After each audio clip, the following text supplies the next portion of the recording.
Hey all, Ron here from Military Images Magazine with a new episode of Life on the Civil War Research Trail. Today I want to talk about the young man pictured here. His name is Yates Stirling, and he had a bright military career ahead of him. In the fall of 1860, he was appointed an acting midshipman at the U.S. Naval Academy in Annapolis. No doubt he looked forward to becoming an officer in a long military career.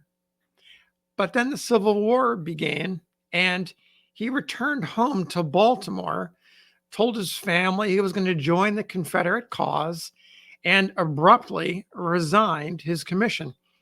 If you look into Stirling's military service records, his Navy history, you'll find a copy of that letter. And here it is, right out of his files. Very simple resignation from the Navy. And it's sent to Gideon Welles, the Secretary of the Navy, dated May 1st, 1861, just a few weeks after the bombardment of Fort Sumter. Now, days passed. There's no reply.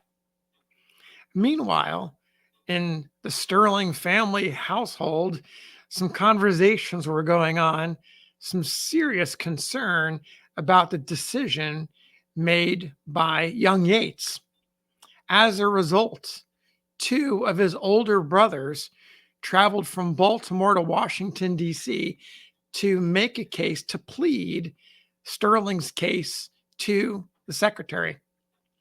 Now, Yates had 7 siblings, and I don't know which 2 brothers actually went, but we do know that they went to DC with the intention of meeting Gideon Welles, but they didn't see him. They weren't able to get an audience. So they left a note for the secretary, and that note is preserved in Stirling's file. And you can see the copy of that note right here. It's very difficult to read, but the bottom part of the letter says, I leave this note.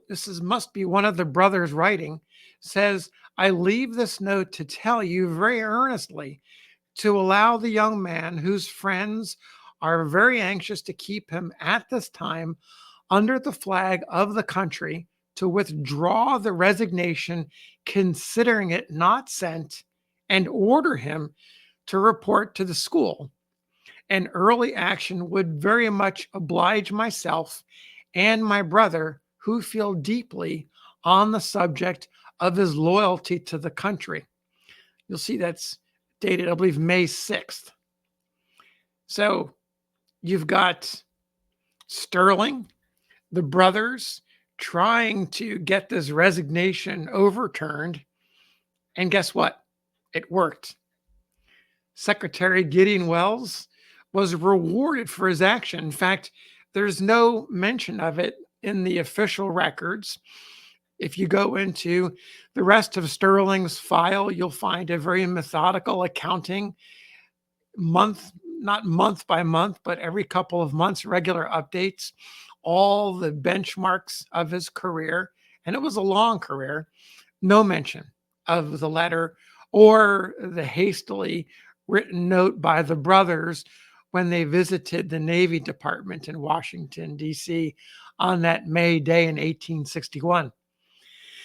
Gideon Welles could not have known that because of his deed, because he listened to the brothers and maybe had a gut feeling about Stirling, that he brought him back into the Navy, he was paid off with a dedicated career officer. Stirling returned to Annapolis and graduated in 1863.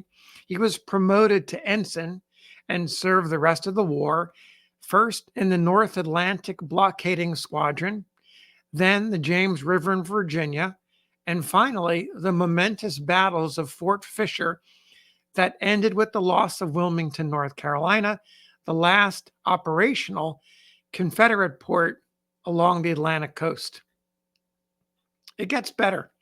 Stirling went on to spend the next 4 decades, or much of the next 4 decades in the U.S. Navy career officer, stationed at various spots across the globe and rising in rank to rear admiral and commander in chief at one point of the Asiatic Fleet. He was stateside during the Spanish American War, so didn't see any action in that conflict. Meanwhile, he married. His wife Ellen and he had their own family of many children. Their eldest son, Yates Stirling Jr., also became a rear admiral in the Navy, making father and son only the second family in the history of the United States to have father and son both serving as rear admirals at the same time during their lifetimes. By the way, in case you're curious, the first father son rear admirals serving concurrently were Thomas O. Selfridge Sr. and the junior Selfridge. Now, it gets even better. Stirling Jr., his younger son, Archibald, was a captain in the Navy. So you've got 3 generations of Stirlings that were in the Navy. Stirling, the young man pictured here, eventually became this older looking Stirling. And here's another photograph of him very late in his career.